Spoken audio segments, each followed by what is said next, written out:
La petite fille a pris le nettoyant pour du lait. Elle l'a versé dans un biberon, prête à en faire son déjeuner. Mais par maladresse, elle l'a tout renversé. Elle ne pouvait plus boire de lait. Alors, elle est retournée voir sa maman pour boire du lait maternel. Elle a essayé de défaire les vêtements de sa maman, mais en touchant son corps glacé, elle a finalement compris que sa maman ne dormait probablement pas. Elle avait tellement faim qu'elle est redescendue au rez-de-chaussée. À ce moment-là, le sol était couvert de morceaux de verre, et de l'eau s'écoulait de partout. Le robinet n'avait pas été fermé. Pieds nus, elle a avancé lentement à travers les éclats de verre, jusqu'à atteindre le réfrigérateur. Avec toute sa force, elle a ouvert la porte du réfrigérateur, et a trouvé un morceau de gâteau d'hier. Elle s'est assise par terre et a commencé à le manger. Après avoir mangé à sa faim, une idée lui est venue. Elle voulait jouer à cache-cache. Elle a donc vidé le contenu du réfrigérateur, et s'y est glissée à l'intérieur. Quand la porte magnétique s'est refermée lentement, Jenny a paniqué instantanément. Elle a crié et s'est débattue dans le réfrigérateur, mais la porte ne s'ouvrait pas. Ce n'est qu'après un long moment qu'elle a réussi à ouvrir la porte avec force. Une fois calmée, elle s'est souvenue que sa maman n'avait pas mangé non plus. Elle a donc pris une tranche de pain grillé pour la donner à sa maman, mais celle-ci n'a toujours pas réagi. À ce moment-là,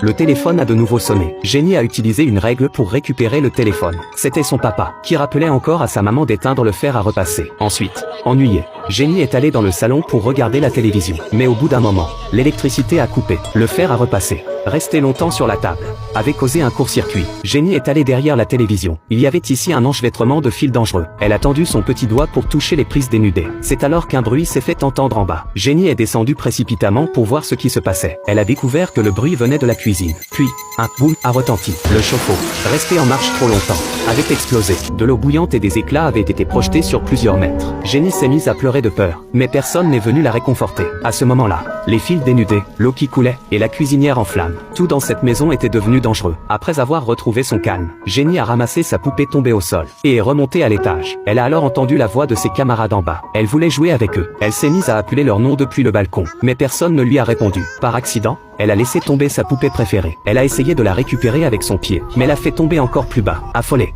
Jenny a attrapé la rambarde, et a commencé à grimper dessus, pas à pas.